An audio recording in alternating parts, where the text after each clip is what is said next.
ఎందుకంటే ఉగ్రవాదులు కానీ తీవ్రవాదులు కానీ కంటికి కనిపిస్తారు కానీ సైబర్ నేరగాలు కంటికి కనిపించిన శత్రువుల ఈరోజు చాప కింద నీరులాగా మ్యాక్సిమం అంతా పాకే పరిస్థితి కూడా వచ్చింది అధ్యక్ష. ఇందులో అధ్యక్ష మనం భయపడాల్సింది కొంచెం బాధపడాల్సింది ఏంటంటే ఈ సైబర్ నేరాల్లోని విక్టిమ్స్ అందరూ కూడా బాగా చదువుకున్న వాళ్ళు, వెల్ ఎడ్యుకేటెడ్, ఐఏఎస్లు, ఐపీఎస్లు, రిటైర్డ్ ఆఫీసర్స్, ఇలాంటి వాళ్ళందరూ కూడా ఇందులో విక్టిమ్స్గా ఉండటం అన్నది కూడా నిజంగా చాలా బాధాకరమైన పరిస్థితి అధ్యక్ష. ఎందుకంటే సైబర్ నేరాలకు మేము లిస్టు చూసుకొని ఒకసారి క్రానలాజికల్గా అంతా మేము చెక్ చేసుకుంటే అందులో మోస్ట్ ఆఫ్ బాగా వెల్ ఎడ్యుకేటెడ్ ఇందులో ఉంటున్నారు. నెక్స్ట్ ఆఫ్ ఇందాక మేడం గారు చెప్పినట్టుగా విలేజెస్లో కూడా అధ్యక్ష చాలామంది ఏంటంటే 10th క్లాస్ చదువుకొని, ఇంటర్మీడియట్ చదువుకొని ఉద్యోగ అవకాశాలు లేక ఉండేటప్పుడు వాళ్ళకి ఒక రకమైన ఎరవేస్తారు అధ్యక్ష. మీకు 10th క్లాస్కే పలానా విదేశాల్లో ఉద్యోగాలు ఇస్తామని, ఇలాంటి ఉద్యోగాలు ఇస్తామని చెప్పి కొంతమంది మయన్మార్, థాయిలాండ్ అలాంటి చోట్లకి తీసుకెళ్తున్నామని తీసుకెళ్ళి ఈ థాయిలాండ్కి మయన్మార్కి మధ్యలో ఒక కేకే పార్క్ అని చెప్పి ఎస్టాబ్లిష్ అయింది అధ్యక్ష. అక్కడికి తీసుకెళ్లి వీళ్ళకి ఉద్యోగాలు ఇస్తున్నామని చెప్పి సైబర్ క్రిమినల్స్గా మార్చే పరిస్థితి కూడా కనిపిస్తూ ఉంది.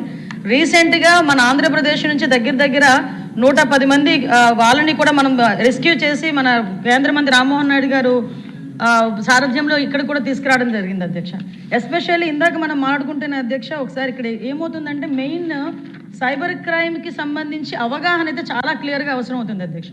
ఈ అవగాహన కార్యక్రమాలు ఏర్పాటు చేయడానికి ప్రత్యేకంగా సైబర్ పోలీస్ డిపార్ట్మెంట్ వాళ్ళు కూడా ఎరవేసి ఈ సైబర్ క్రైమ్స్లో కూడా ఇన్వాల్వ్ చేసే పరిస్థితులు కూడా కనిపిస్తున్నాయి అధ్యక్ష.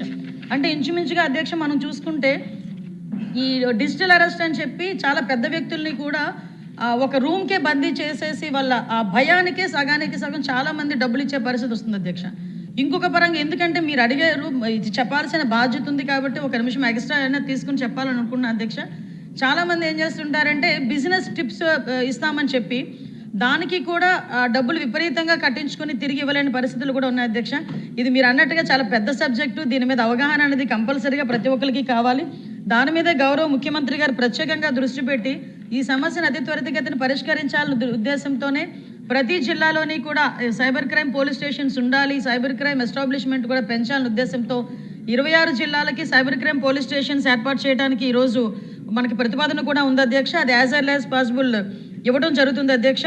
ప్రత్యేకంగా ఈ కెపాసిటీ బిల్డింగ్ అధ్యక్ష, ఇప్పుడు ఎందుకంటే ఇప్పుడు ఉన్న పోలీస్ డిపార్ట్మెంట్ వాళ్ళకి కూడా కెపాసిటీ బిల్డింగ్ అవసరం.